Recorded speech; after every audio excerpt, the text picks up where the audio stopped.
Welcome to my YouTube channel. My name is Coach Andres, and thank you for tuning in. Ladies, I'm having a blast doing these videos. I really appreciate all your support, all your viewership. I'm so humbled to be a coach, to be able to help out all of you because honestly, I've been helped. I don't know if you noticed or checked out my website, coachingwithundress.com, but I've shared some personal stories on that in the About page about certain things I've gone through. One of them in particular was a very serious injury. Honestly, long story short, I was paralyzed from the neck down last August 2020. No joke. True story. Google the name. Unreal. I still can't believe it, to be honest with you. The fact that I'm even here today, independent, functioning, and now having this opportunity to coach you all and to share just an outlook on life, appreciation on life. And where I'm going with this is about the topic we're going to talk about. How to attract your soulmate. How to attract your soulmate. That's a deep one. That's a tough one. The soulmate. Wow. Well, the idea of how to attract your soulmate. And I was talking to a good friend of mine, Damien, over here, about this quote. And it really hit me hard because it made me wake up after my injury. And the quote goes like, you have two lives, you live two lives. And the second one starts as soon as you acknowledge you only have one. Let me repeat that. You have two lives in life. And the second one starts as soon as you acknowledge you only have one. And what does that mean when you go deeper than that? That's basically saying stop taking life for granted. Stop wasting time. Stop being self-destructive. Stop being your worst enemy. Stop getting in your own way. If you want to attract your soulmate, you have to be your own version of your own soulmate. So that says to number one, it's about the timing.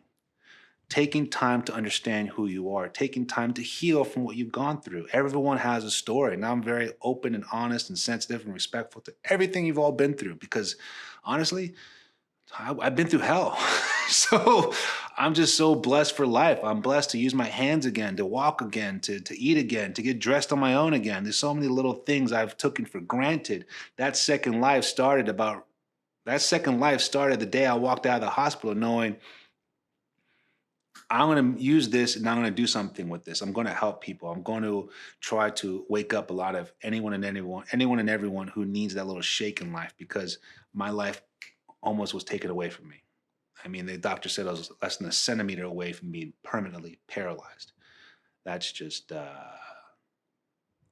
surreal, to be honest. I'm still processing that.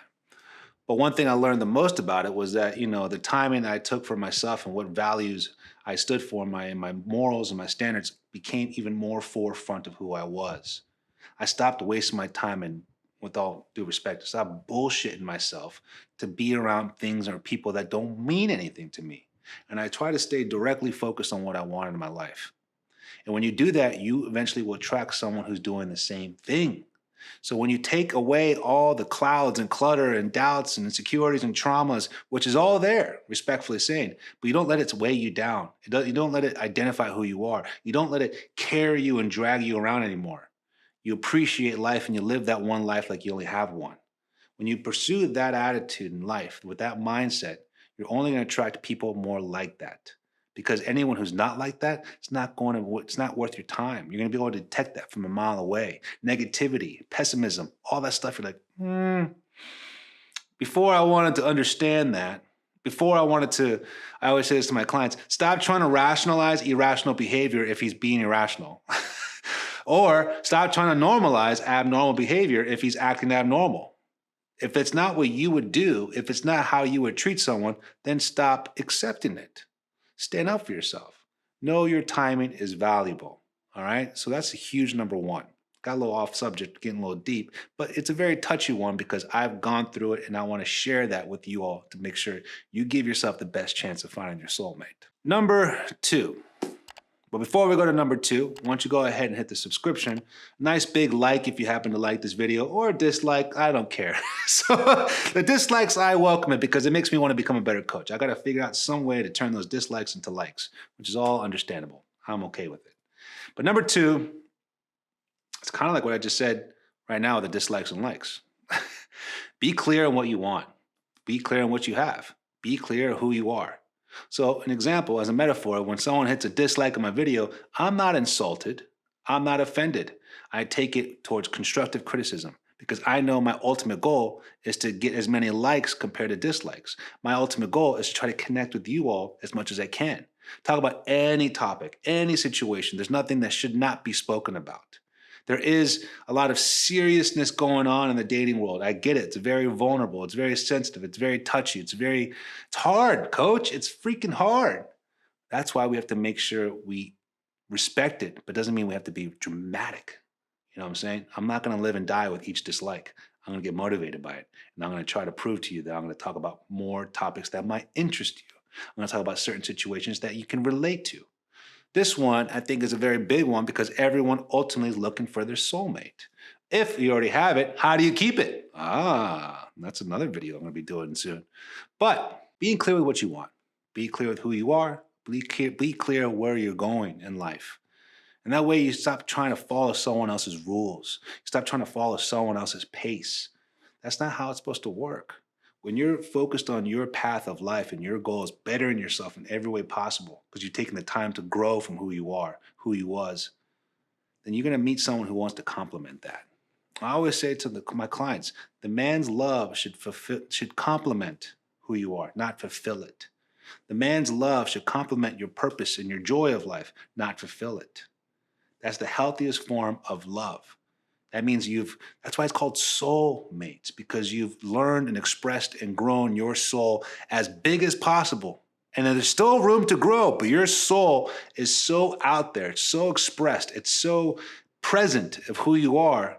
You're not just a typical woman on an app you swipe right on. You're not just a beautiful, whatever, exotic model, or you're not just some CEO person, or you're not just some domestic housewife, or you're not just some secretary. Your soul comes out because you've done the work in the inside.